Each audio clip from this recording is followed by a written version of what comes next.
Hi everyone, good evening and welcome to our wildlife lecture series. Today's topic is living with urban coyotes. I am Kelly Ripkema. I am the Director of Environmental Education for the Mercer County Park Commission. And this program, let me go ahead and show the full presentation here. This program is a partner effort between the Mercer County Park Commission, the Conserve Wildlife Foundation of New Jersey, the Wildlife Center Friends, and with funding provided by PSE&G. So in our program today, we will be taking a look at coyotes, the history of the coyote in America, and following it through, especially to our region of the country, focusing on their biology, their behavior, and how we can live with them in a way that prevents human-coyote conflict. Today's presentation will be about 1.5 hours long with question and answer to follow. So for the questions, we ask that you use the Q&A feature on Zoom. So that is available. You should be able to see it if you scroll down to the bottom of your screen. There's Q&A. That feature lets you type in questions that come to you as we're doing the program, and then we'll be able to go through at the end and tease out the questions and be able to address them then. If you have any technical difficulties, please drop me a message in the chat feature. I'm not an expert on Zoom, but I've learned a lot in these last few months, so I will do my best to help you. We won't be monitoring any raised hands. So, but if you have, like I said, a question, please use Q&A. And if you have any difficulties, go ahead and drop it in the chat. I'll be watching. Let's see. So today's presentation, we have two expert panelists who will be talking to us about the coyotes. First, we have David Wheeler, who is the Executive Director of the Conserve Wildlife Foundation of New Jersey. He'll be going into the history of coyotes and their present status here in New Jersey. And then he'll be followed up by Dr. Jon Way, who is a biologist and founder of the Eastern Coyote Coywolf research. He studies the ecology and behavior of Eastern coyotes, so he has a lot of good information and depth to share with us. So at that point, I'll go ahead and turn it over to David Wheeler. David, would you like to go ahead and share your screen? Sounds great.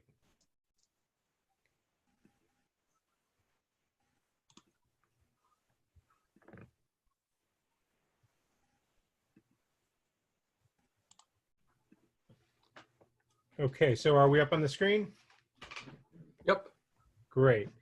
So good evening, everyone. Thank you so much for joining us, and thanks, Kelly, for hosting this. Maybe I'd like to start out with a brief anecdote of a recent encounter, relatively recent. A couple of years ago, I was out walking my dog. I got home late at night from work, and probably not long before midnight, out walking my dog in my suburban area of central New Jersey. Not a very wild area at all, maybe a block or so from a somewhat of a nature area. But to my surprise, as I'm waiting for my dog who's sniffing all the things that dogs sniff, suddenly from across the street, about 30 yards away, a blonde coyote ambles out from the wooded row of trees, trots across the street, gives me just the quickest glimpse of a look, and then enters the row of trees on my side, never slowing his or her pace, really not much of a care or much of an interest other than just almost recognizing we were there. And it was really, it totally caught my breath. The whole encounter couldn't have lasted more than 2.5 seconds. What really blew my mind was my dog, who is a young, healthy dog, never even recognized the coyote was there. It was obviously downwind and had done so in a way that, you know, again, just snuck right through without anyone even seeing the coyote. And only about 30 seconds later did my dog suddenly head perk up, ears erect, And only at that point did it seem like all of a sudden the dog was aware that the coyote had been in her presence. And in many ways, this captures, I think, a lot about what it's like nowadays in the East to live amongst coyotes. In many ways, they live unknown to us 99.9% of the time. We hardly even know they're there.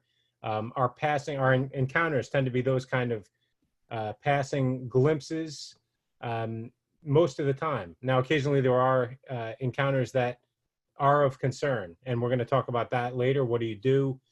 When should you be concerned? What are things you can do to prevent that?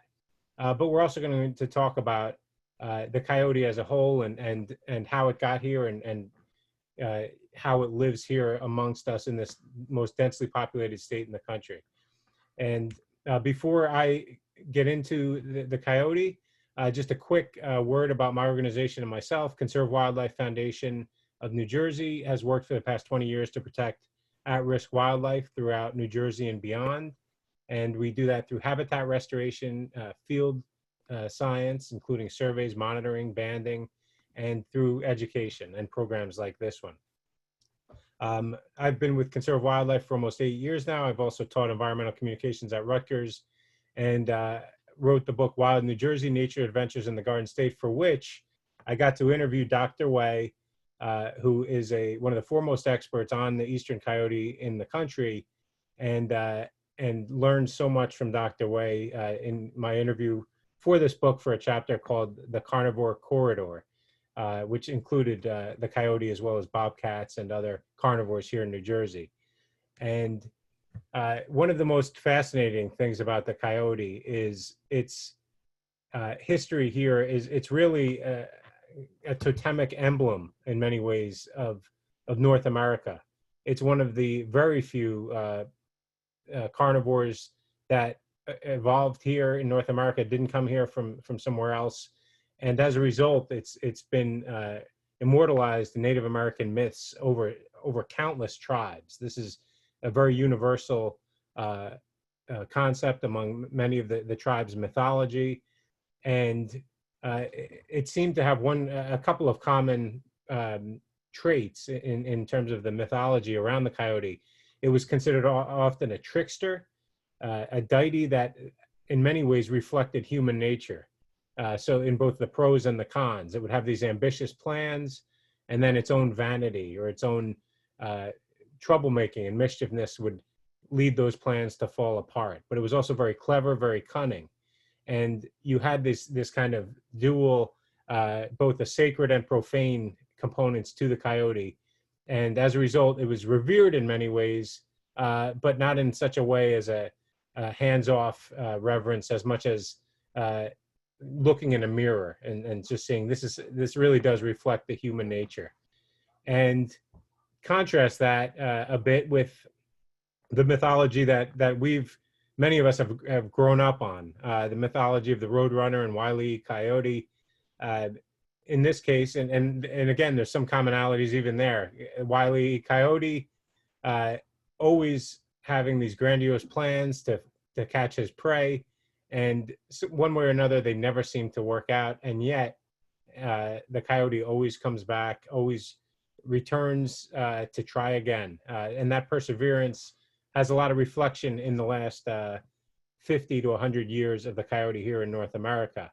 And that history is a pretty incredible one, and in many ways a tragic one, but also a resilient one.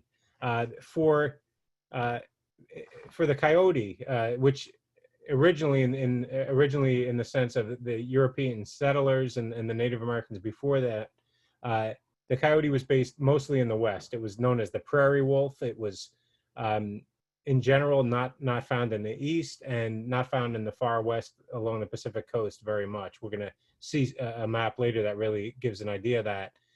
And in that range that it had, it was singled out among all predators as the foremost enemy and villain of ranchers and settlers and hunters. And it was demonized to the point where the hunts were so extreme that they kind of passed all logic. And what I mean by that is the demonization started without any kind of studies, any kind of surveys, even on what the coyote even really ate. And in a sense, it captured all of the fears of ranchers and settlers in this one animal. And interestingly enough, not even in the animal that was at the top of the food chain. It was many rungs down. It was itself, subservient in many ways to wolves and grizzly and mountain lion, and yet it was demonized to the point where in one 9-year period, 6.5 million coyotes were killed in the West. And even now, as attitudes towards carnivores and the role they play in the food chain and keeping a healthy ecosystem in balance, and in many ways being able to live alongside people with very few problems, even now, over 500,000 coyotes are killed every year in North America, which averages out to one every minute. So it's a troubled existence for the coyote. And what's remarkable, and one quick aside, just to give you an idea into a window into kind of the feverishness of this pursuit of the coyote at all costs. It wasn't just hunted. I mean, and we work regularly with sportsmen on many of our projects, and so this has nothing to do with sportsmen and hunters. It was and is continually now. It's actually bombed with cyanide bombs and other bombs that are placed in different places in certain states, not everywhere, but in certain states in the West. And this was renewed last year by the EPA as a technique for killing coyotes because of the ostensible risk to sheep and other livestock. And these are indiscriminate bombs. They impact any animal that comes upon it. They're baited, and they've even killed dogs and injured people. So not one of our proudest moments in terms of working and controlling wildlife, but I digress. But it does give you an idea. Again, that's nowadays. So the ones back 50 years ago were far more harmful even than that, which is saying something. But what's really fascinating about this story with coyotes is that all of this pursuit and indiscriminate and wanton killing of the coyotes not only didn't have its original effect, it actually had the opposite effect. Coyotes, as Dr. Way will get into later in his remarks as a true expert in studying their behavior and lifestyles, coyotes, when they're being hunted and when then numbers are in threat, their litters are larger. They have larger litters. They basically react to the threats by multiplying as a population. And so one of the great quotes, I believe from one of the ranchers in the West during this great coyote purge, was a quote that if you kill one coyote, 6 more will show up for its funeral. And that to me was really captured the essence of the coyote's kind of natural biological response to this ongoing threat. And as a result, you had coyotes bouncing back in number beyond what we could have imagined. And so more specifically, we saw in the first half of the 1900s, coyotes move eastward out of their original range, east on the northern side. So they went basically around the Great Lakes region, both north and south of the Great Lakes, and made their way up here to the Northeast. A few decades later, they also began going through Louisiana and other states in the Southeast, and again, expanding that range. They also did that westward.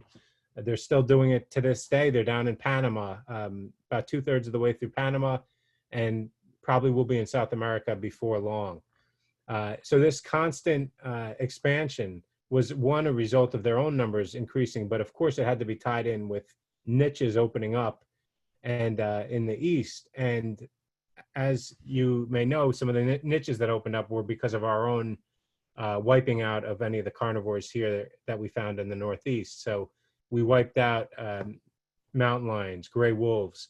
Any of the larger carnivores were among the first to go, and that opened up niches that were then able to be filled in many ways by the coyote. And here in New Jersey, we had our first documented sighting and a coyote that was shot in 1938 in Lambertville. And that coyote, the coat for the pelt for that coyote is actually in Mercer County to this day. At whatever point we're allowed to go back to museums, the New Jersey State Museum, I believe, still has that for display, that first coyote documented in New Jersey. Within a decade, they were documented down in Cape May. And in terms of the New Jersey DEP, which works on many of these wildlife issues, their numbers, they had sporadic sightings called in and encounters called in over the years. And then around 1980, those numbers went way up, and to where they would get much more frequent call-ins of sightings, to where we started to really see that coyotes were spreading. As of right now, they've been documented in over 430 of our municipalities in all 21 counties.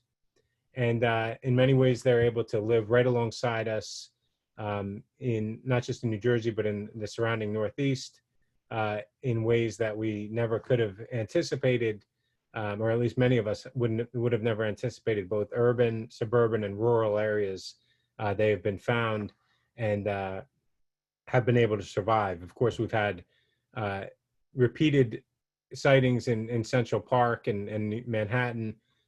Coyotes have led wild goose chases through New York City.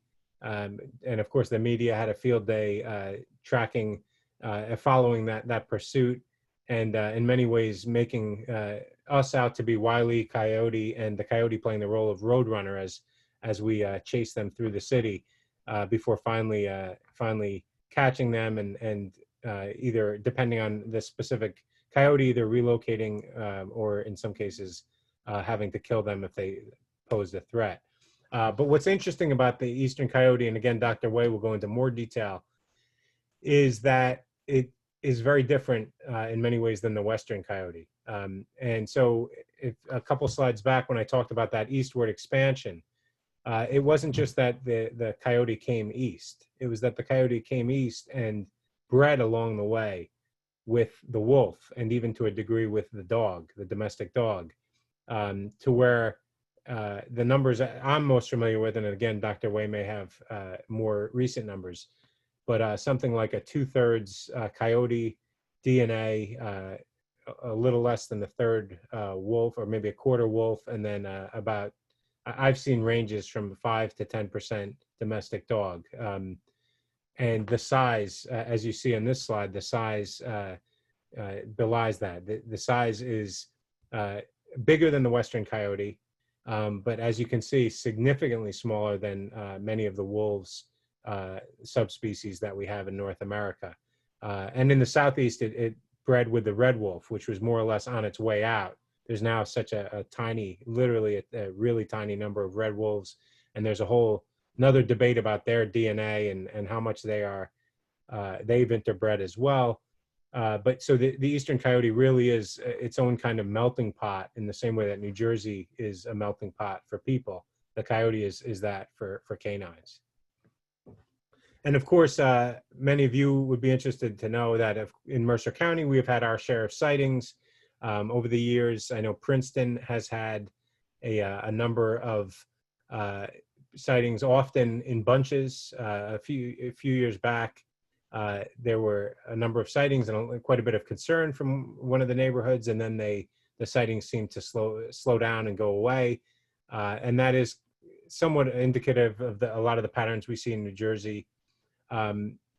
And Mercer County is actually not one of the highest counties. It's actually one of the lowest counties in terms of coyote documented sightings. We're, I think, 4th from last in New Jersey, but they are there. They are out there. But they do tend to move around over the years.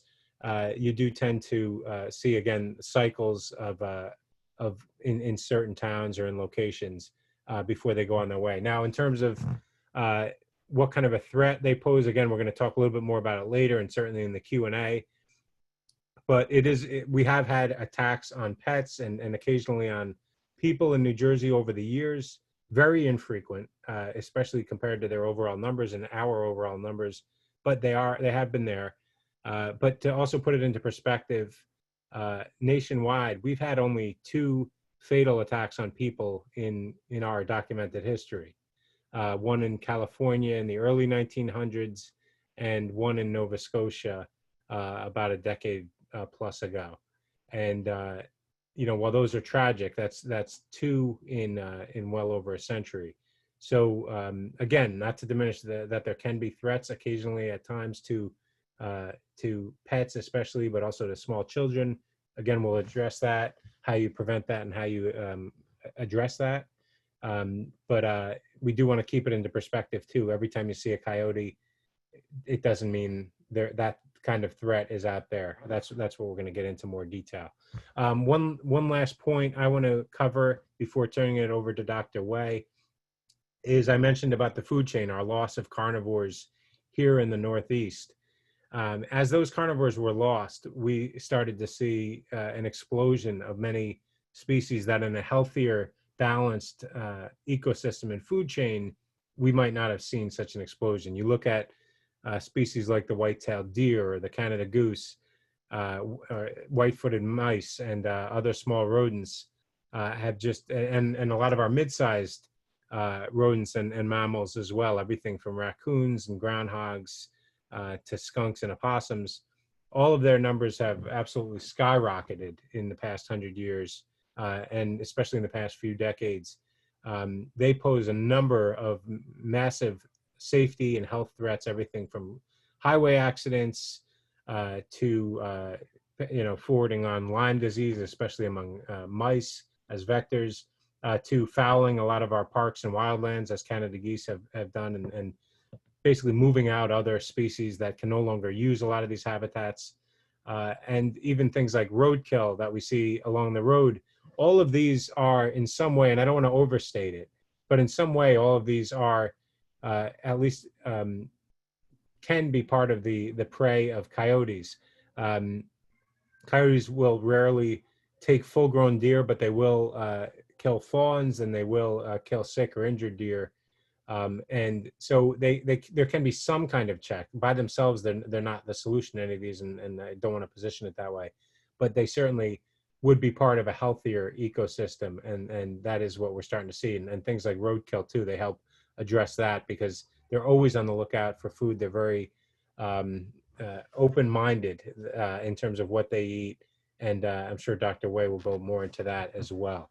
And so again, we'll come back to some of the other questions you have, and I will be happy to join in where I can. And for now, I'm going to stop sharing and turn it over to Dr. Way.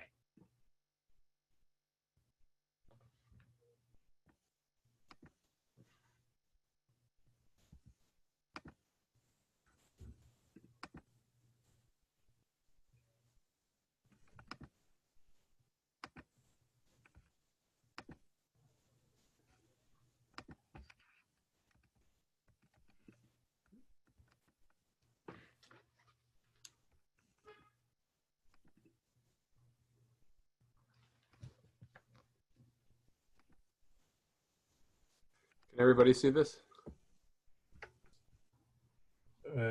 We see you right now, John. See me right now? I don't know why it's not. Share a screen. There you go. Okay. All panelists. I have it as shared.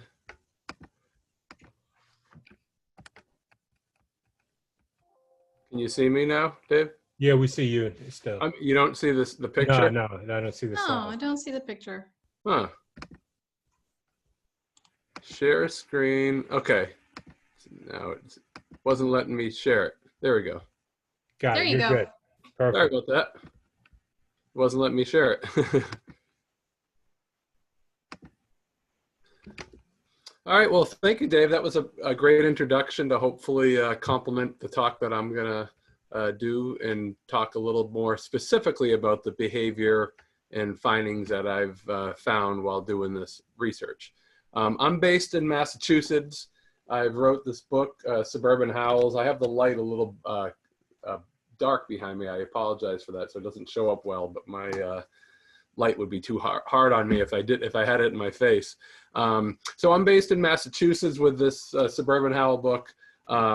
But a lot of the findings, in fact, just about everything I'm going to talk about is very applicable to New Jersey. And so it's nice to have David here because he obviously has a little bit more knowledge closer to where more people might be listening to this talk. But I'm going to talk about this animal, the Eastern Coyote, also called the Coywolf. I'm going to talk about their ecology and their behavior with a lot of findings that will be applicable to folks anywhere in the country. The website I maintain there, easterncoyoteresearch.com, has the couple of books that I was just mentioning. This other one's on Yellowstone, and I mentioned this. And then my personal webpage there allows you to communicate with me if you have any questions. And a lot of the findings that I talk about are available as PDF research papers. So you're welcome to tune in at those at any point that you might want to. So just real quickly, I'm going to breeze over this intro because I always have a little bit of an intro too. This animal, the Eastern Coyote, is also called the Coyote, Coywolf, Northeastern Coyote. We're talking about the same animal, whether it's where you guys are in New Jersey, in Pennsylvania, all the way up to Maine and southern Canada, with Massachusetts where I am in between. It's a bigger type of coyote because of the wolf influence that David was just talking about, 30 to 45 pounds. Is an average size animal, but when you talk about a 45-pound animal, they look a lot bigger than they actually are. So if you see a 45-pound animal, it will look like it's 60 to 70 pounds because you're usually comparing the size of them to your dog.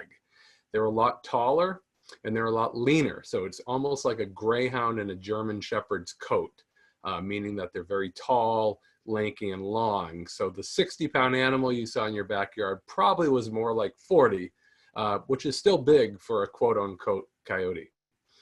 Their track size is oval, and it's up to 3.5 inches long, which is pretty long for coyotes. And as you could see back here, they have quite a variation of color ranges from blonde and whitish to darker brown and almost black to this tawny type of color that most of the pictures that we show are of. So their tracks are larger. And when we look at their body size, we can see that they're bigger animals. I'm about 6 feet, about 165 to 170 pounds. And if I'm out west and I show this picture to somebody, they will be shocked at how big this animal is in my hands. I mean, it literally looks like a small wolf or a big coyote. And that's kind of what they are. They're a hybrid between the two. And they're up to about 5 feet long from nose to tail tip for the larger animals. So it's easily our biggest form of coyote that we have here in North America. They're more massive. They have bigger jaws, which can definitely aid in taking larger animals like deer. And even though, as David says, it's hard for them to kill adult deer, I do remind you that it's also hard for wolves to kill healthy adult deer as well in places like Minnesota where wild wolves live. So Eastern coyotes definitely have the capability to function kind of as a top order predator in places where deer are the dominant ungulate. In places where you have moose, like the northern states, including northern New York, then you need a larger animal, a more wolf-like animal. But Eastern coyotes can prey pretty effectively on a lot of animals, and that's because their DNA, and I have much more available on a web link I'm going to show you in just a moment. But they're about a little under 2/3 coyote, as David said, 25 to 30% wolf, and then about 10% dog. So it's interesting. This animal is a product of hybridization, and that's where you get their different names, most commonly Eastern coyote, also called coy wolves. And believe it or not, they also have a little bit of gray wolf in them, not just the Eastern wolf. And when you look at their range, it's kind of like right around the southern part of where their range is where you guys are, New Jersey, and then to southern Canada, as I mentioned. As you go into the mid-Atlantic area And as you start going west of the eastern United States, you start getting this kind of question mark animal until about Ohio. What do I mean by that? In Ohio west, you have more or less a pure coyote, western coyote. But in the areas kind of into the mid-Atlantic, south of New Jersey, south of Pennsylvania, you get this animal that has Eastern Coyote DNA, but also more Western Coyote DNA. And what seems to have happened is the Eastern Coyote colonized the Northeast first. And then it wasn't until later, like the 1990s, 2000s, when they really started to show up in numbers, as David was kind of talking about, more in the mid-Atlantic area. And it seems like those mid-Atlantic coyotes are a hybrid between the Western coyotes and then the Eastern coyotes, or Coywolves. So they have wolf-like genes, but they're not as wolf-like as what I just showed you for the Eastern coyote. So that's why you have the question marks there. There's definitely a canid, a coyote-like canid, living in the mid-Atlantic areas. And it's a little different than the Western coyote, and it's also a little different than the Northeastern coyote or Coywolf. And just here's a quick picture. Again, I base this closer to home because this is where I'm from, Massachusetts. But it's really similar if you go to the bottom of the screen, and you can hopefully see my mouse there. When you get to the bottom here in New Jersey, you're not too far away in terms of a coyote traveling. And so they hybridize with Eastern wolves in the Algonquin Park area. And by the way, wild Eastern wolves still live in Algonquin Park, not too far away from northern New York. That happened about 100 years ago. And then it was just a slow colonization of the Northeast with an available habitat. No carnivore to hunt them. So they were the top carnivore because we killed off wolves and we killed off mountain lions, also called cougars. And so this animal spread really rapidly from a pretty big area over the past 70 years because it had all this available habitat. And we kind of know the story now. It lives all over the place and all over the United States. But the colonization happened because there was this vacant area that was kind of literally begging to have a canid living there because nothing was living there for a number of years. And so this is a very opportunistic animal. Because they have this intermediate size, they can survive on a lot of things. And that's kind of what David and I have both hinted at. They're opportunistic. They eat anything from fruit to meat. Probably the main part of their diet in most areas would be mice, voles, rabbits, woodchucks, deer fawns. They are capable of preying on deer, and there's no question that individual packs or individual animals learn to prey on deer better than other ones, especially where deer are abundant or vulnerable, like at the end of the winter time especially. They learn how to prey on deer. So they're definitely an important ecological member to this ecological community. And they live just about everywhere. I think most people know that, but they do pretty well in wilderness areas. I was just up in northern Maine at Katahdin Woods and Waters National Monument, a really cool 85,000 acre wildlife preserve up in northern Maine next to Baxter State Park. And I saw Eastern Coyote activity up there. And then of course they're right in rural areas as well as urban areas like in and around Boston, New York City, and even getting to places as urban as Central Park. One of the things that might confuse people is they might ask, why are these animals living near me? Aren't they supposed to be in, and I have air quotes there, more wild areas? Well, one of the things about not just coyotes, but a lot of predators is we're finding that they do very well in what's called the edge habitat. And suburban areas provide perfect edge habitat. Edge is the meeting of two different habitat zones, usually forest and field. And if you think of your suburban area as a small field and your bushes around your yard or your neighborhood as a small or maybe a big, depending on where you live, forest, wildlife does very well there. I see a minimum of 3 to 4 rabbits in my immediate neighborhood every day, just in my area. And I very rarely see rabbits when I go into the conservation areas near me to run. So there's literally more food.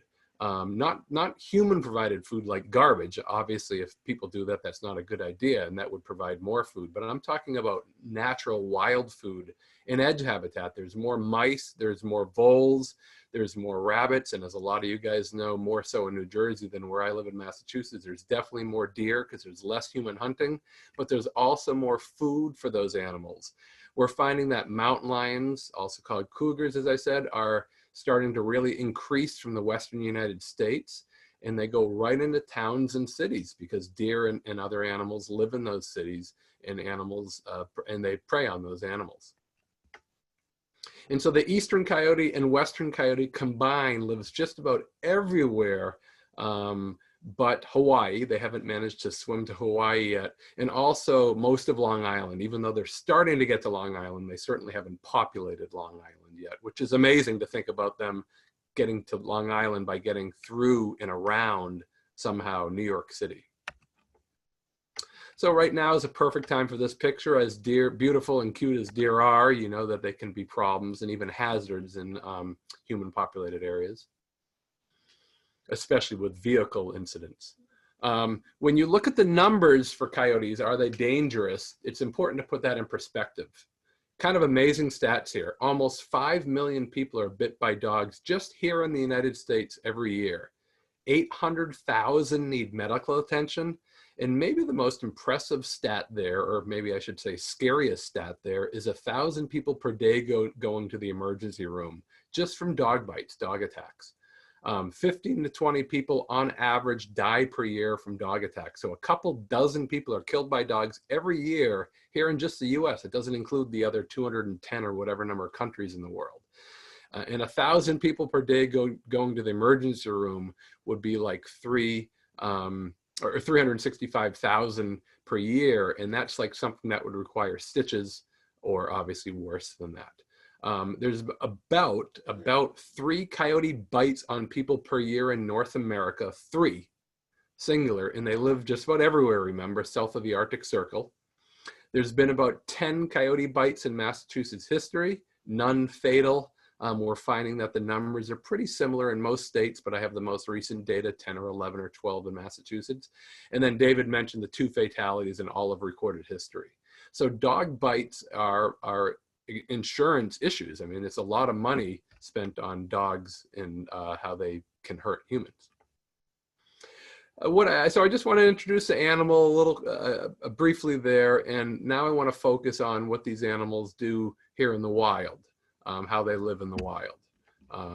So these findings are mostly from Massachusetts, as I've mentioned, but it's important to realize that these findings could be applicable for anywhere we're talking about, including New Jersey. And again, if you're interested in these findings, just about everything I'm going to talk about is backed up with peer-reviewed science right there on my webpage, easterncoyoteresearch.com. And again, just to remind folks, if they're coming in late, because I see the number of participants has gone up, David and I and Kelly will answer your questions after I'm done with the talk in a few minutes. So the 2 studies I participated in is based in my hometown of Barnstable on Cape Cod on the bottom right there. And then on the north side of Boston, there's no actual North Boston, but the towns and cities and communities on the north side of Boston is where I also did some work. And the goal of my work, and unfortunately I'm not actively doing my work, and I can explain that later, but the goal is to actually capture, radio tag, and release them, because in order to get all the data that I'm going to talk about, the data including their ecology of movement and activity patterns, sociality, how social are they, home range and territory sizes, and den and rendezvous site use. In order to get all of those findings, you have to have these animals collared in order to be able to track them. By being able to track them, you can then find out what these animals are doing in the wild. And then some secondary objectives are to take body measurements, body weight, and pictures or blood for DNA analysis. Before I move on to the findings that I'm doing, that I discovered here, I'm trying to pull up our screen. I wanted to do a quick poll question. 1 second, there we go. Polls. Okay, so I'm going to launch a poll, and just out of curiosity, just going to give you like a minute or so at the most so we can move on. I see that there's 80 potential voters. Some might be on cell phones, so you can't vote. But just curious, we're curious how many people might have seen an Eastern Coyote before, wherever you are, New Jersey, Massachusetts, any state you are. It's interesting because, so I see a hand raised. Again, we're going to get all the questions and hands and stuff at the end of the talk. So 58% yes, 41% no. Okay, about 10 more seconds. I see some numbers coming in. Okay, and I'm going to close the poll now. We got 83% voted, which is pretty good if you do that in any other system. So 58% said yes, they've seen them, and 42% have said no. So relatively close. When I do this talk in Massachusetts, which I've started to do online as well for obvious reasons with the pandemic, the numbers are astonishingly high in Massachusetts, of like 90% of people in communities that have seen them, and only maybe 10 or a little bit less that haven't. So 58% have, 42% haven't in this poll. 67 people voted. Okay, I'll come back to the poll in a couple of minutes. We just activate our talk here. There we go. It really is amazing when you put a collar on an animal, what you can discover. They are these urban phantoms that become a potential 24-hour, 7-day-a-week data bank. I know that sounds very utilitarian, but from a scientist's perspective, those radio collars on the animals really allows you to figure out what these guys are doing, where they're traveling, who they're traveling with, and things like that. So in order to find out how to do that, the foothold, or also called leg hold traps, are legal in Massachusetts. Even though most researchers capture them for research that way, I actually was able to use box traps to figure out how to capture them. And I was able to capture them that way. And the quick protocol was to catch them in box traps. And I'm kind of breeze over of how to catch them because I want to focus more on their behavior for the purposes of this talk. Tranquilize them so they fall asleep, just like you and I having surgery. We take biological measurements to find out that they are bigger animals, 30 to 45 pounds on average. They can get up to 50 to 55 pounds, but that's kind of at the upper end of what I've found. And I've not only personally, but in the literature as well. And then up to 5 feet long, as I mentioned. And the blood samples we've taken have shown, as I showed you at the beginning of the talk, that they're about 2/3 coyote and 1/3 wolf and dog, just as very rough numbers there. So the goal of the study is to radio collar and then release them, because we can discover everything we're going to now talk about for the remainder of the talk that I just mentioned a couple minutes ago. This is their ecology, and the bottom bullet there, just to give you a little break of me talking, I'll let you read that. I'm going to talk about all those findings and how kind of their behavior fits into the urban landscape in just a moment.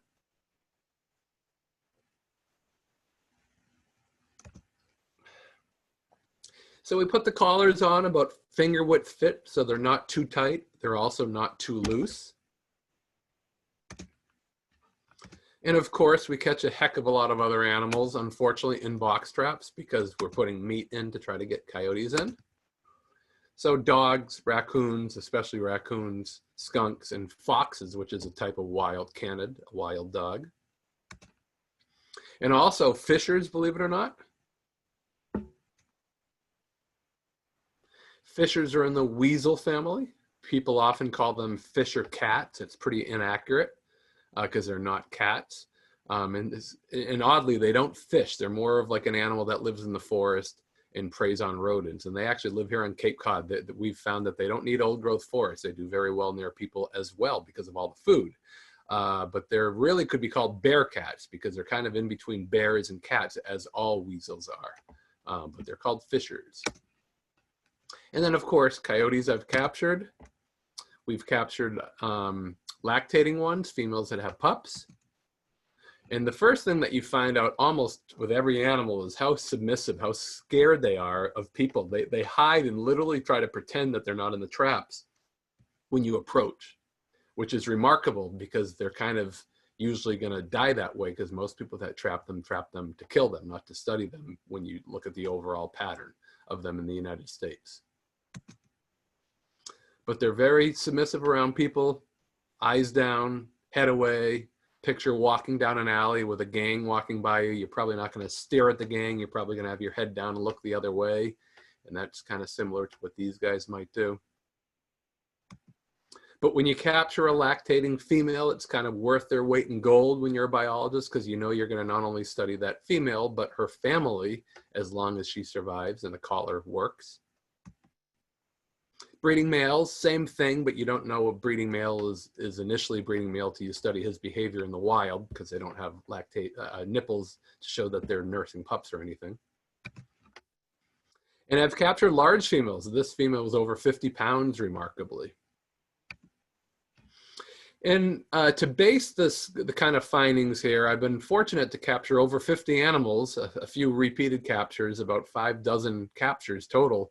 And what I'm finding, what people are really appreciating more so than in the future, so it'll be interesting with this crowd, is in the last 10 or 15 years, last 10 years, I should say, 5 to 10 years, has been a huge swing in the appreciation for these animals, knowing that they live near us, knowing that they're not that dangerous, and it's pretty easy to coexist with them if we do things like put our dogs and cats inside or leashed when outside, locking up our chickens like I do at dusk with the ones that I have, and knowing that these animals are kind of part of the urban wild, that they're part of a healthy helping to at least maintain a healthy ecosystem. And they have this real wolf-like look because of the DNA that they are made up of. This animal actually lives right in downtown Hyannis. If anybody knows the Hyannis area, it's a very urban landscape. And this urban landscape has a wolf-like female, believe it or not, there, over 40 pounds. And the way that we track them is just how you track anything from a turtle on up to a moose to a shark in the ocean, is each animal has a unique frequency, and you could be in an urban area or a rural area. And by tracking the animal's unique frequency and getting close to it, you're able to elucidate, to uncover what it's doing in the wild. And even if you were in a national park, like my colleagues are in Yellowstone, and I go out there every year, once or twice a year, to study coyotes and wolves out there, the goal is to have a radio collar on at least one member of every pack that you're studying. So wherever your study area is, your goal is to try to study every social unit from that, in that study area. And so, you know, you're probably not going to be on a golf course at 9:30 in the morning if you're not golfing, unless you're tracking an animal that was bizarrely active. But I knew he was active because he was avoiding a resident pack, and he eventually succeeded in his goal, which was to steal a female from that pack that he eventually mated with elsewhere, which was kind of neat to document. But the 5 major findings, when I give this talk, I often talk a little bit more in depth about the wolf findings, which I've already talked about a little here. So I'm going to kind of leave the wolf one out to make this a shorter talk, so David and our talk could be combined into one kind of overall talk. So I want to talk specifically about their ecology and behavior for the remainder.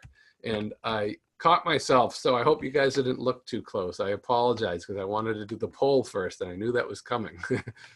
So let's see how many people cheated and looked there. But I want to ask a question, my second of 3, just one more after this. How large of an area do you think coyotes use? And I'm talking about eastern coyotes in Massachusetts, which is probably similar. So we got a lot of people that saw the answer. 100 acres would be like a neighborhood, a couple neighborhoods, or maybe a golf course, something like that. And then I have neighborhood there. 1 square mile, you can picture how big 1 square mile is. If you're a jogger, you go out 1 mile from your house, you have to come back. And then 10 square miles, you're talking about a pretty large area. You're talking about 3 or 4 miles in one direction, 3 and 4 miles in another direction. And so even if you saw the answer, that's fine. I'm going to end the polling. We have 63, so 77% of the people that voted. And it is about 10 square miles. And just to appreciate, that's a pretty large area. And if you want to learn about animals near your house, you could just simply pull up a map, especially if you have younger kids. It would teach them about ecology and geography at the same time, ecology and geography at the same time. And it's a pretty big area. You're roughly, you know, doing 1.5 miles in every direction from your house, whether it's a basketball or box-shaped area.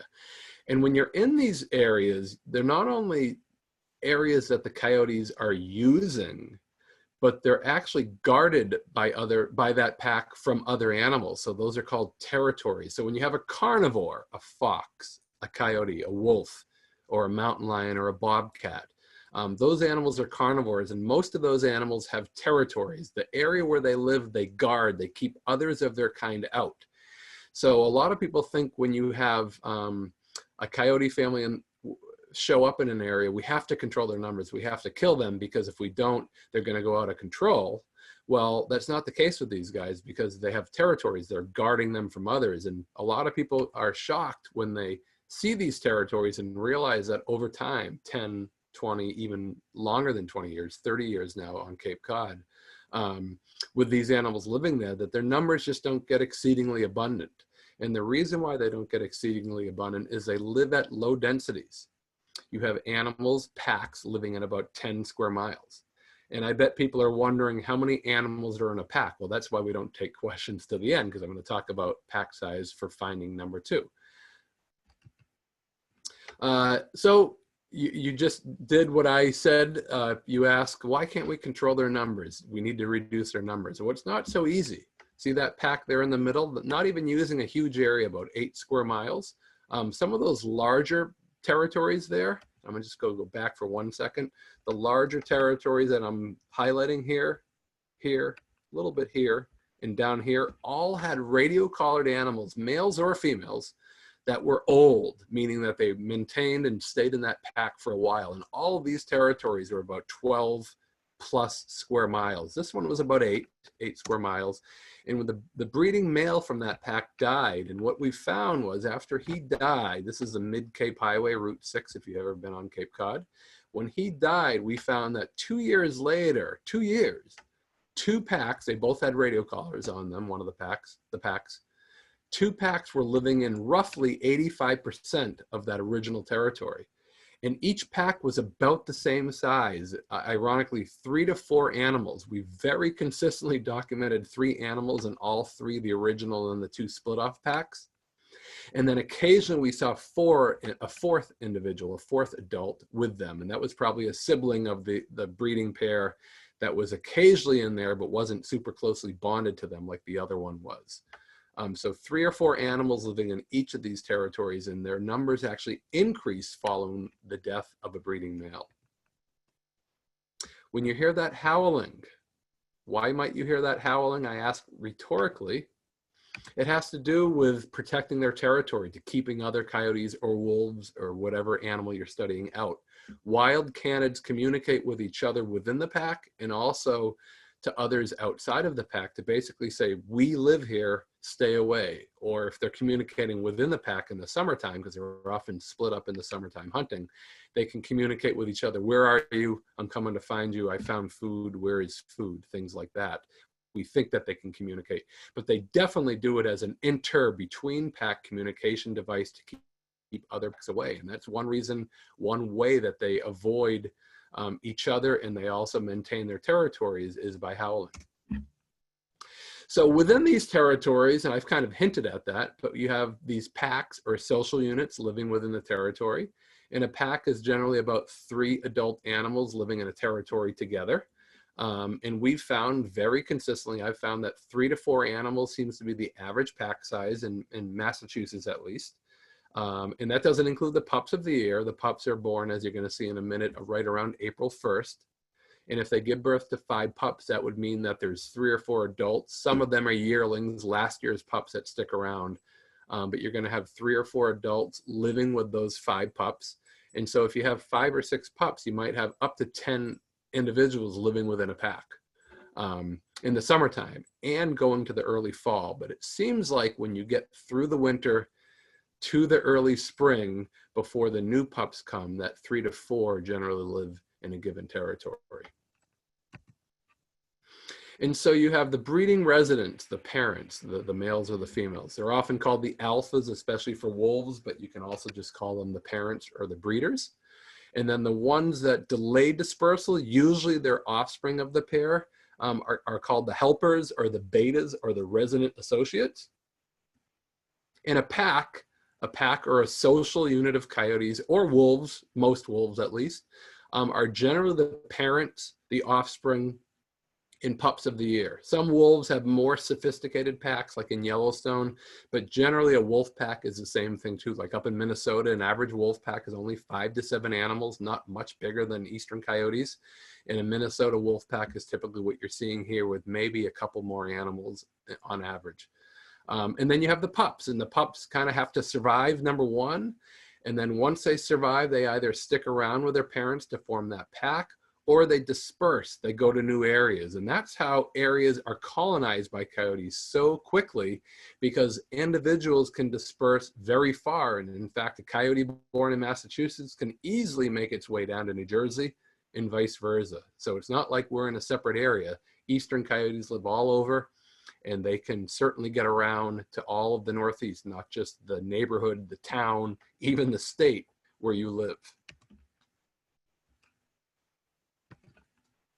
So the activity patterns, when are they active? Well, this is an average of the study. There obviously is variability, but what I've seen very consistently is they show a little bit of daylight activity, so they're not never active at night, but they're generally about 50% active at dawn, as you can see my hand moving there, the cursor, and dusk. And then once it gets dark, they get very active, and they're mostly active at night. And if you do statistics on that, they're statistically mostly active at night. But that doesn't mean that they're never active during the daytime. So one of the things that I think most people know by now is never to feed wild animals, because they're smart. They're highly intelligent. David talked about the Native American reverence for them. And if any animal can be poisoned, shot, and trapped, 500,000 of them a year, in the United States, and they don't only survive, but they actually increase their numbers and increase their range. That animal has to be pretty intelligent to be able to survive and do that. And so if you have an animal and you're feeding them, that is why they might learn to come into your feeding station at 10 in the morning, or even 11 or 12 in the morning, or at noon. But a typical animal that's behaving naturally in the wild is mostly not active during the daytime and is resting. But just to make you aware, that doesn't mean that animals aren't active during the daytime and don't have the potential to do that. But if they're acting natural and we leave them alone, you might never even know that they're around you. And about 42% of you have never even seen one. And I bet they're in your neighborhoods, or at least close by in your town. When you talk about animals that are fed, again, they can change their behavior. So it's important to look at the human relations with biology. I've never tracked an animal that's habituated to people, so I've never actually been able to look at that. All the animals I trap are deathly afraid of me. I suspect an animal that's habituated would not show this pattern. By the way, this pattern is not just for coyotes. Almost any carnivore that lives near people is active at night. That includes wolves out west and in the Midwest. That includes mountain lions all over the West, starting to make their way to the Great Plains, but the only population of mountain lions in the East is down in Florida, where they're called Florida panthers. And believe it or not, grizzly bears. There are ranchers that have no idea grizzly bears are expanding from the national parks out west onto their land, because the bears are moving over their ranch lands at night, and the radio collars on them tell the researchers that they're there, and sometimes ranchers are shocked to find them there. So chill during the daytime, and then be active at night. This is actually a wild pack on a roadkill deer carcass.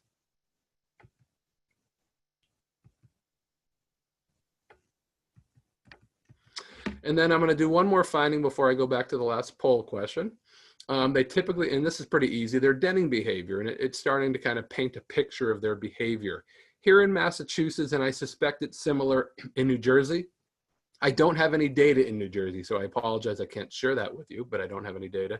But they give birth right around early April, which would mean that they mate in mid to late January, maybe early February up north in places like Maine and New Hampshire. And they give birth as early as mid-March in my area, but typically right around April 1st. They typically give birth into a den site in the woods under a fallen tree or the side of a hill that has a good amount of roots. In 5 pups is the average, and there's a variation around the 5 pups, but 5 pups is the average. So there's a typical den site. If you can picture sport, since we can't actually watch sports right now, that would be roughly football shaped, but basketball size in diameter. So almost a foot wide, but obviously, as you can see there, the shape of a football. So combine those two balls and you'd have kind of a den site opening. And there's a pup that might come out of one of the dens this time of year. Actually, pup not this time of year would be a little older. That would be about a 6-week-old pup, which would be the middle to end of May.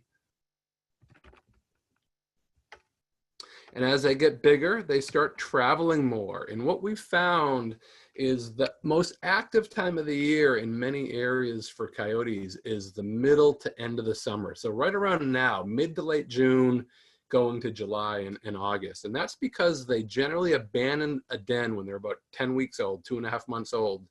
And they move to these above ground rendezvous sites, which are interesting and also very closely related to people. Cranberry bogs, golf courses, swamps. Those are often agricultural fields. Those are often perfect rendezvous sites, and a lot of those are human dominated. Why human dominated? Well, the Northeast, as you know, if we don't disturb the Northeast, is generally forested. And coyotes, I don't know if it's an adaptation to evolving out west in the open Great Plains area, or that they just like open areas, but they seem to love these open areas to spot danger, maybe to even hunt like in fields and bogs.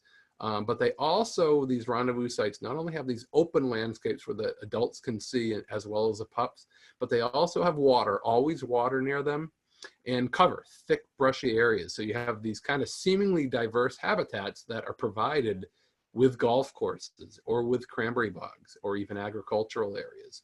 And this is where there's a lot of sightings because there's a puppy training centers. The pups are coming back, the adults, excuse me, are coming back and forth to the pups. The pups are getting food from the adults, but also eating on their own mice, insects like grasshoppers and crickets and things like that at these sites as the parents bring food back. The movements are pretty predictable because you know if the pups are there, the parents are going to be coming back and forth to feed them. And that would be the mother, the father, and any helpers that might be with them. The males take a lot of care of the pups. In fact, I've radio collared a couple of smaller average sized males that are no bigger than a decent sized female, 35 pounds, 36 pounds. And I found that in the middle of the summer, they often spend more time with the female. And if I didn't have him collared, I might think he's actually just biasly the female of the group because it's not a big animal. And it's taking care of the pups all the time, but the males actually take as much or maybe even more care of the pups once the female is done nursing them after about 6 to 8 weeks. This is also the time there's a lot of interaction with dogs. People wonder why they're on a golf course and coyotes follow their unleashed dog, especially when they're unleashed, away from an area. And it's because they're generally guarding their area from pups, guarding their pups from the dogs. I've been to Yellowstone many times, as I've mentioned. I've actually seen smaller Western coyotes chasing wolves, 2 coyotes chasing 1 wolf, 3 coyotes chasing 2 wolves. I've seen coyotes, believe it or not, harass grizzly bears, let alone black bears, when they get near their den. So they really get kind of defensive over their pups. And the only thing I haven't seen them get aggressive about is people. When people get nearby, they generally run away and they bark from a distance, this awful yelping sound, kind of telling the pups to stay away from the area. But interacting with dogs is very common this time of year. So if you're in an area where you know coyotes are spending a lot of time, it's really important. One of the best and most efficient ways to avoid interactions from happening is leash your dog, which is generally a law in most area. It's important because of the coyote's behavior and the dog's behavior for chasing things, especially other dog-like animals. So here's a rendezvous site, cranberry bog with a pond on the left, thick brushy areas preventing you from seeing the pond, which is right there, the water. And then a cranberry bog, and then you can see the back there has an open area where they can scan for danger. And this female at 8:30 in the morning would never be active during the winter time. She'd be resting and conserving her energy. I knew at the time she had 6 pups sleeping behind her. And so she was guarding the area for danger, dogs mainly, because she wasn't too far from a neighborhood. I happened to be hiding and was able to get video of her looking for danger. you can see the collar on her. This is a pretty obvious one of a female scanning for danger in kind of an agricultural area. And then this is that male. I had him collared, believe it or not, for 8 years. He wore 2 different radio collars. I was very fortunate to study him for a number of years. He was a very average looking animal and took great care of the pups. In fact, I have a paper on my website of him playing as an adult with these pups and with other adults in the pack. So very play, social behavior with these animals. So they're very social animals, kind of like wolves are. And here's a good perspective, kind of like a national park like setting, my car parked right on the side of the road, monitoring this social unit. Rats, almost forgot, sorry. I need to put a slide to tell me to ask the poll question.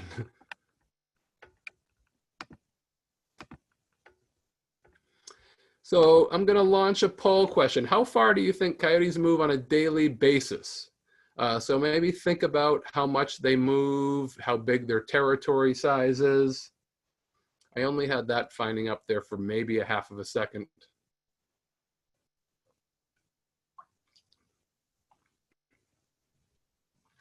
But how far do you think they move on a 24-hour basis? Most of the time at night, but we'll just simplify it to 24 hours. And I'm looking at the numbers. We have 55 people that have voted. Once we get up to about 80%, I'll turn off the queue in just a moment.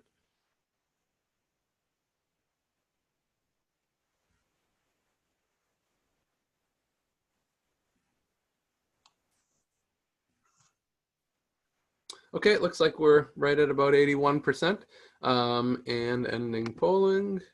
And the answer was right, yes. About 10 to 15 miles a night they move. Over half of you had that answer there. And most of you voted, which is really cool.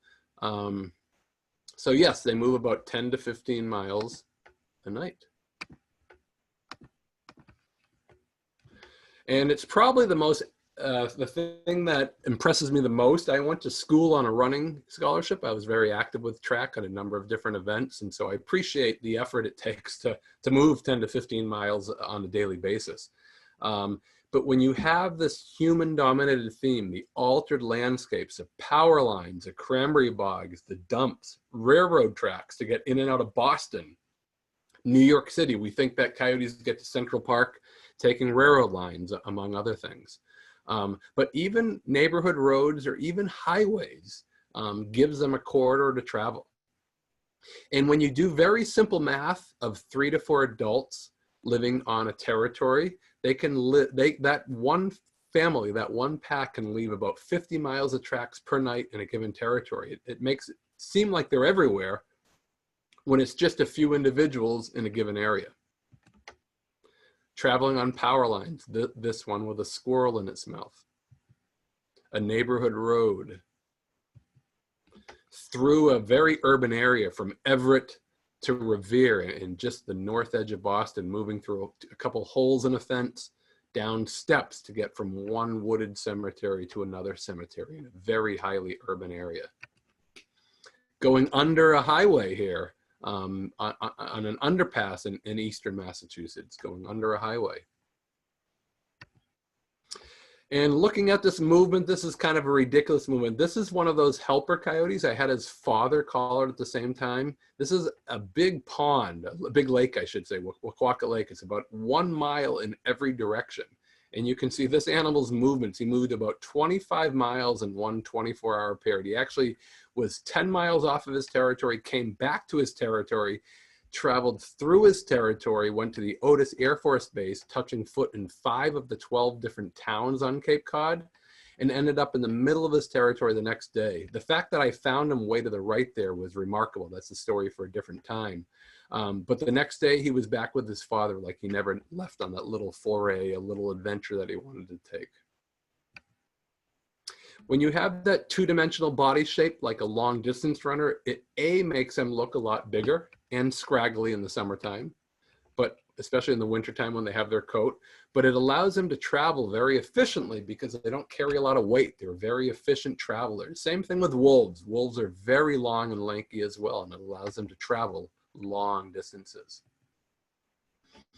And when you combine the residents in a given territory, and then also the transients moving through these territories, it kind of paints a picture of the puzzle. The transients are the ones that usually are young, not always young, but usually are young, that are leaving their parents' territory and going from one area to another. So from one side of Cape Cod to another side of Cape Cod, leaving Cape Cod, captured on the north side of Boston in the city of Revere, going through Boston, we think on railroad tracks, all the way down to the Rhode Island border, which is right here, Rhode Island.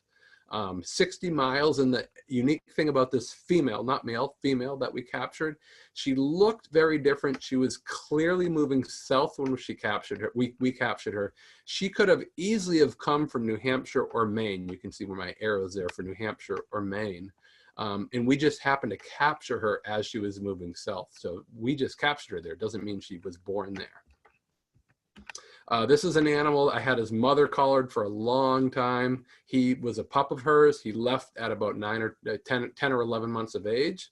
And he went through, somehow got over the Cape Cod Canal and ended up right at the edge of Boston. This is Boston right here, where I'm moving my thumb here. Boston's right here.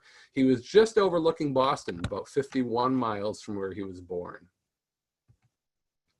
So the summary in general in a lot of places, especially when they first show up, is that there's too many of them. We have an infestation, an overpopulation, like you're talking about rats or something. But in reality, their population seems stable once they get to an area, once they get to your town, once they get to your county, even your neighborhood. Their spatial avoidance and territorialism has them live at low densities. They saturate available territory quickly in a localized area. And the population increase is only possible if there's an increased number of juveniles that become transients, that leave an area and survive. And that generally happens when you have a low coyote population that breeds a lot of pups, and those pups survive to go to other areas to live. If the resident groups make their territories smaller, which generally doesn't seem to happen that often, even though I documented it on that slide, or if the packs increase in size, you know, instead of 3 to 4 living together, you have 4 or 5 or maybe even 6 living in an area. But typically that doesn't happen in your town. Maybe in your state, Massachusetts or New Jersey, you might see it. But typically numbers become pretty stable when they colonize a given area. And it seems like they've colonized just about every available habitat in the Northeast except for Long Island. And Long Island's really the only place that they have to really get to and increase in numbers, where they currently aren't that abundant, even if there's a few of them getting there right now. So I appreciate your time, your patience for listening to us, and I hope that between the three of us, we can answer the questions that you might have, and I'll be glad to do that as well. And I hope that you might want to visit my website to get some of that information if you're interested in that. So I'm going to figure out how to get out of this mode so we can get to your questions here. Not sure if you want to take over now, Kelly, or how you want to do this. Yeah, I just want to do a quick wrap up, and then we will get to your questions, I promise. Let me get this screen going. There we go. First, I just really want to thank you, David and John, for your time and your explanations. Really appreciate this opportunity to learn some more about a phenomenon that some of us may be seeing more and more of. As part of this series, we have been, I think I didn't turn on my screen, but that's okay. We have created some coordinated family-friendly activities. We know this lecture setting is not necessarily good for kids, but in case you want to discuss any of these things with your kids or engage in theme-related activities, we do have some an activity where you can bake coyote scat cookies with your kiddos. I can share the link to that on our webpage in the chat feature in a little bit. Sounds delicious. They are delicious. I've made them and they look amazing. You could use coconut for fur items in there. Yep, and shredded wheat. So you get little bone pieces and, bone pieces. I'm using air quotes. Also, our next lecture will be on July 16th at 7 p.m. The topic is Nature Adventures in the Garden State. So David Wheeler will again join us to take us on a journey through the diverse wildlife, nature destinations, and outdoor activities that New Jersey has to offer. It is a very diverse state, and so there's lots for him to tell us about. I do want to thank the county executive and also PSE&G for making this work possible. And if you would like to learn more about the partner organizations, up at the top there, easterncoyoteresearch.com is the website for Dr. Way's work. He has a lot of information posted up there. I encourage you to take a look at it.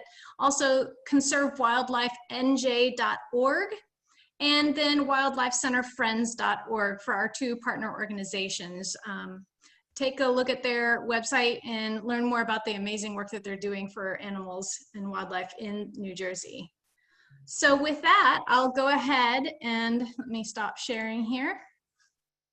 We'll go ahead and open it up to questions. So David and John, would you go ahead and take a look at the Q&A feature? And I think the easiest thing would be just to take a look at it and choose the questions that you want to answer as we go along. Sure. Sounds great. I can read some of them, David, out loud. I have trouble telling the difference between a fox and a coyote when they're not next to one another. Do coyotes have longer legs? Their coloring seems similar.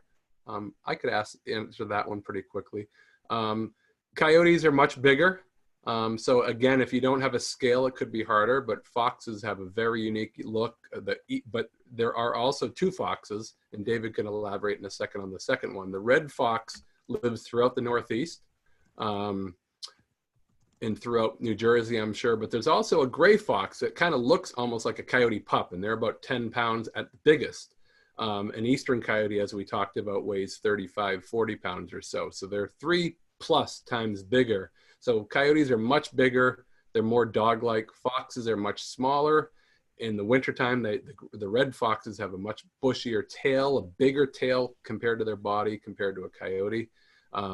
It just depends, but looking online can be a good source. And then maybe David could elaborate on the gray fox, because that's a fox a lot of people never think of. Mm-hmm. And if you see a gray fox, that can be confusing because they do have a coyote-like look to them. David? Yeah, sure. And gray fox are very reclusive, at least here in New Jersey, much harder to spot. Red fox are the ones that you can see just about anywhere in the suburbs and rural areas and urban areas alike along the edges. But gray fox you tend to find here in New Jersey much more forested areas. They can even climb trees somewhat, as much as a dog can do that. But again, they're just, if you see a fox, there's a strong likelihood it's a red fox. Not a guarantee, because you could be lucky and happen to see a gray fox. Yeah, those are the two. And as John pointed out, the gray is more similar in appearance, but again, so much smaller than a coyote. David, as you're talking, I'm looking at a similar question that we could maybe answer. Which county in New Jersey has the most coyote sightings? Sure. So in New Jersey, Sussex County probably has the most. At least it's one of the most that we get reports of. Cape May, we also get a good amount of reports. As I mentioned, Mercer is one of the lower reported counties. The heavily urban counties also tend to have less reported, although really anywhere, again, all 21 counties do have sightings and populations to some degree. But if you think about it, the areas that tend to be have a little more of the rugged areas mixed with suburbs, such as Sussex, Hunterdon. I would say those two, Warren. I would say those three in the north, and then Cape May in the south, if I had to guess based on the most recent estimates we've seen. I see a similar related question. I'm just kind of, as David's talking, was just kind of grouping some of these together, and then we can get back to the other ones. Is it possible to see a wolf in New York or New Jersey? Years ago, I saw a bushier, larger animal. So the Eastern Coyote has Eastern wolf DNA, and David actually showed a picture of the Canis of North America. It was a paper that I published a few months ago in a journal. And the main take home from that paper is there's really no way to know the difference between an Eastern Coyote and an Eastern wolf unless you do genetics and DNA. That being said, the majority of Eastern wolves are specifically in Algonquin Park in the immediate area in Ontario. So it's very safe to say the chance of a wild, full-bodied wolf being in New Jersey, especially, maybe northern New York, but especially New Jersey, is very, very low. And most of what you're seeing is an Eastern Coyote. They have wolf DNA, and because they have this mix of coyote, wolf, and a little bit of dog, they can look very, very wolf-like because they are wolf-like. But certain individuals can especially look wolf-like because of the DNA. You have an animal that's a third or maybe a 25% wolf-like. That means on average, maybe 1 out of 4 will look very wolf-like. So that they can definitely look wolf-like, but the chance of a full-bodied wolf without coyote DNA being around here is pretty remote. I see a couple questions about dogs and about, you know, how concerned should you be having a dog? I think having a dog that, you know, in an area of a coyote attack potentially, I think number one, you would want to see, am I along a wild or heavily wooded area that would be likely to have coyotes there? Have we had sightings previously? And if you do feel that you're in that kind of area, then you do want to take precautions. If there's never been coyotes sighted in your area before and you're surrounded by other homes and yards, that it's very unlikely. Of course, there's never a guarantee of anything, but it certainly reduces the likelihood of having any kind of incident. Biggest thing though is if you have had sightings in your area in the past or recent past, then you know, better to be safe than sorry, as Dr. Way said. Just better off leashing your dog.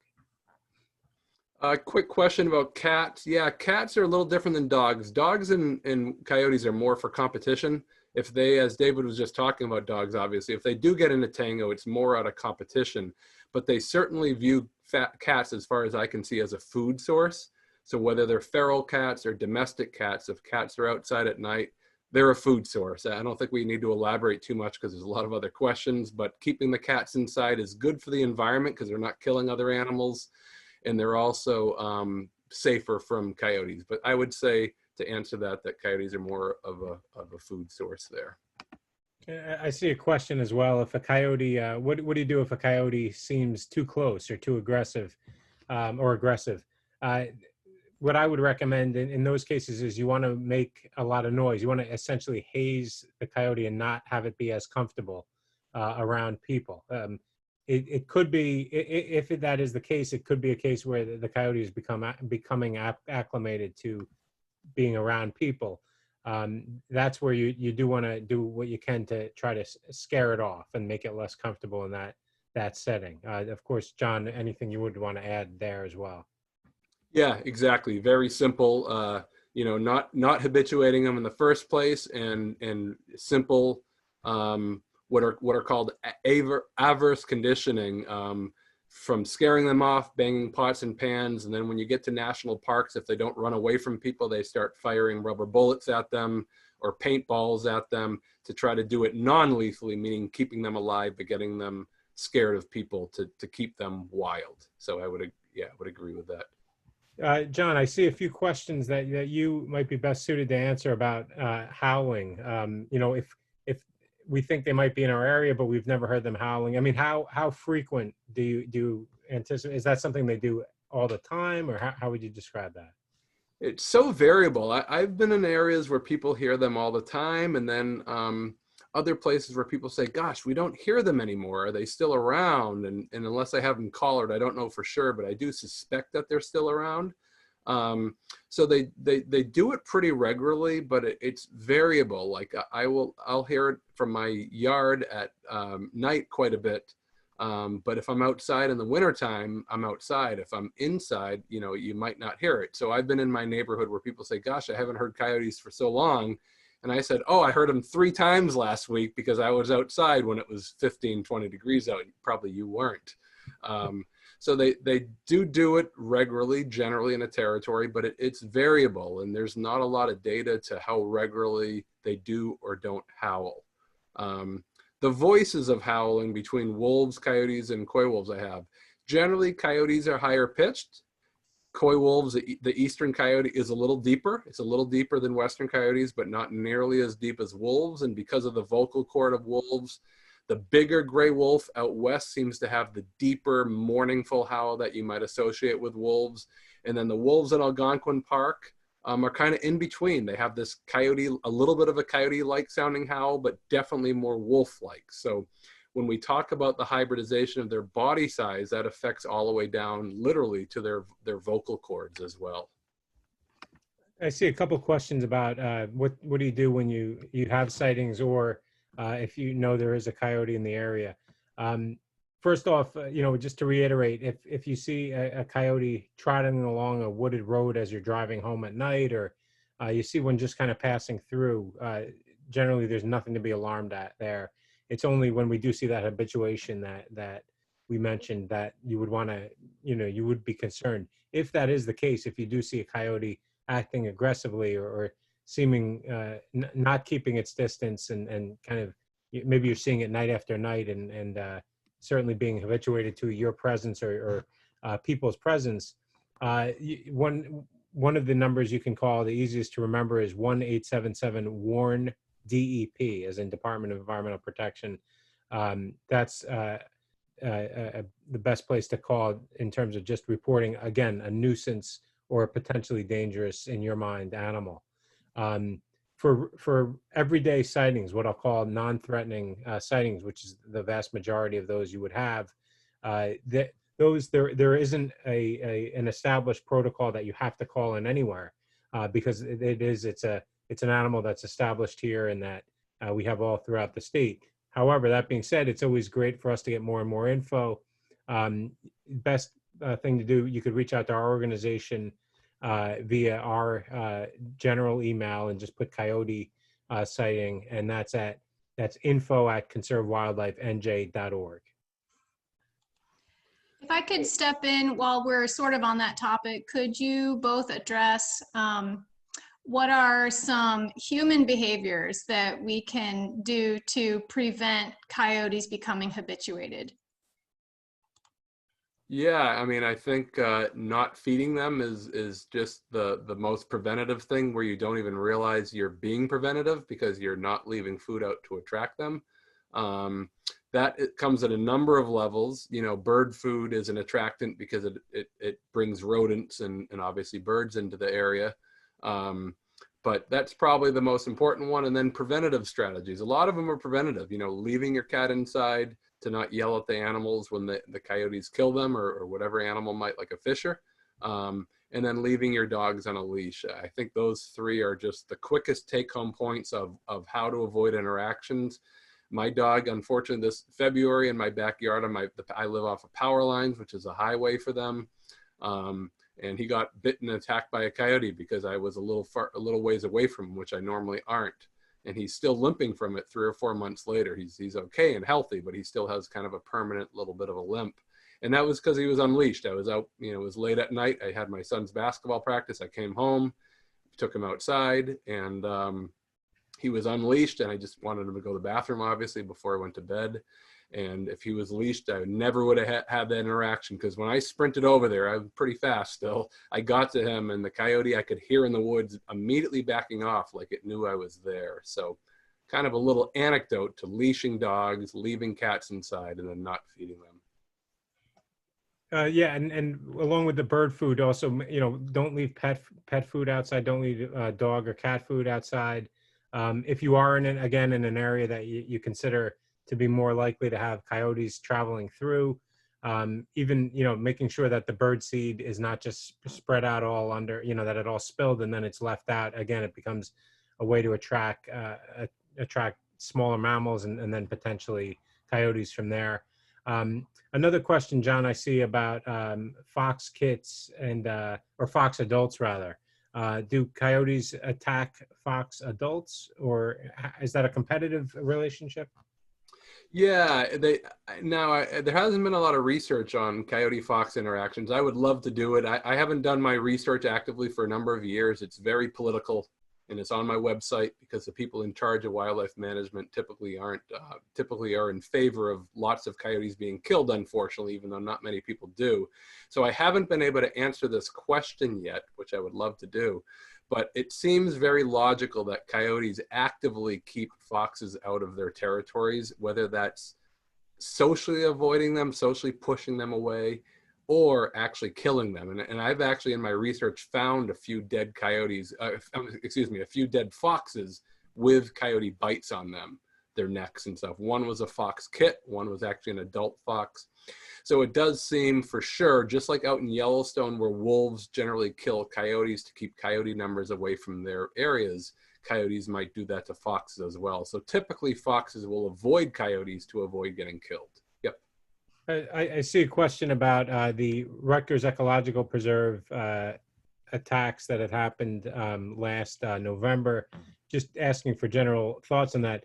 While I can't comment specifically about that attack, only because a little bit of uncertainty as to exactly how everything transpired. One of the things I've seen, and John, you can accentuate on this for anything I miss.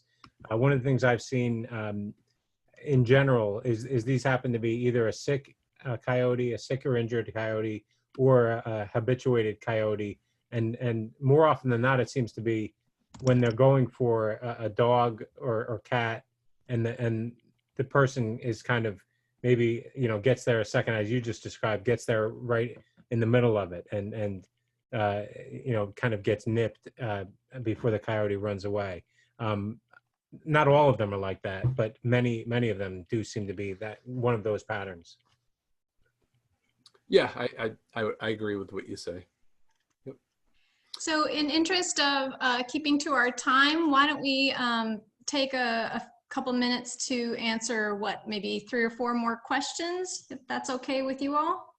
Yeah, I saw 2 that I can get right off in about 15 seconds here. They're mammals, so they can transmit rabies. They, just like any mammal, they are capable of transmitting rabies, but they do not seem to get rabies in that area. For some reason, the strain of rabies in the Northeast does not seem to be specific to coyotes, more so to raccoons and maybe skunks. The other one was mange. They definitely are capable of having mange. They shed, and so this time of year, they'll look very skinny and scrawny, but they are capable of having mange. And mange is when they have the skin lesions and you don't see any fur on them at all. Mange is actually really easy to treat. Ivermectin, which is the heartworm that dogs take, actually kills the mange mite. It's almost kind of like a flea or a tick, the mite that lives on coyotes to cause mange. So they are capable of having mange. Obviously, I'd have to see a picture to know if you, Lynn Newbaker, saw that or not. One question I can address, someone asked about mountain lions in New Jersey. Officially, there's I think you mentioned this earlier as well, John. They're only basically they've come east as far as the roughly the Mississippi River in the Midwest after being wiped out, last century in the East. So officially there's none in New Jersey. They're also up in Canada, but officially there's none in New Jersey. I will say there's been a number of sightings. Many of them were, probably most of them were, if not all, were just mistaken identity. There have been some that from people reputable enough to at least maybe give the tiniest percent chance that there potentially could be an individual that could be anything from a released pet to a long distance traveler that somehow has made it in different ways. So in my personal opinion, and this is just totally my opinion, I wouldn't rule it out entirely, but I would say officially there aren't any, and to that point there have been no photo documentation of any in the wild. I would say incredibly remote too, because there's, unlike northern or southern Canada where there's a population of wolves, there's actually not a population of cougars in southern Canada. So it's very remote. And the one that made it to Connecticut a few years ago actually was born in South Dakota. So it went from South Dakota all the way across the country, 1,800 miles to Connecticut when it was killed. I personally think, and I don't hear this from a lot of people, I personally think a lot of mountain lion sightings are fishers, because a lot of people know coyotes by now, but they don't realize that a male fisher is pretty long, and if it sprints across the road, it might have a mountain lion-like look to it, more so than a bobcat would, because a bobcat doesn't really have a tail, obviously. Yeah, that's a great point. We actually, just in the past decade and a half, we've documented fishers not only returned to New Jersey, but breeding again in New Jersey for the first time. I think about 10 years ago, we got, or no, 3 years ago for the breeding part. So I think that's a very good theory on that.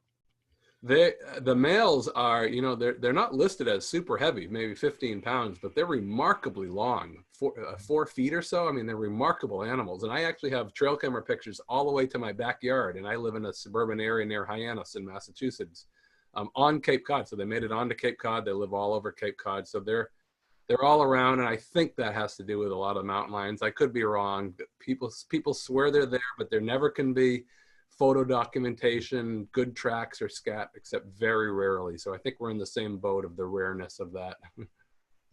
All right, any final words on coyotes before we adjourn for the evening? Yeah, I mean, my take home is I hope that just listening to us, the three of us talk, that you realize that there's a lot of good from having these animals around as opposed to a lot of bad, and the bad can be kind of taken care of pretty easily with our precautions. And the good is to kind of enjoy their presence and realize that they're an important member of our natural community. Yeah, and actually just building really quickly on that, you know, I think you're right on the money. And with the Northeast having lost the carnivores that kind of kept the food chain in more balance, we have so many issues now with our food chain being out of balance. And we see the impacts it makes on people, you know, health, safety, economy, every way you can imagine, our impacts on our gardens, our agriculture. So anything that helps us restore that balance in a way that we can, as Dr. Way mentioned, adjust our own behavior. Don't leave the garbage out if you're in a high risk area with bears or coyotes. Common sense solutions can go a long way. Great. Well, thank you so much. Thank you everyone for joining us tonight. I do hope that you will see us again next month, July 16th, for our next lecture.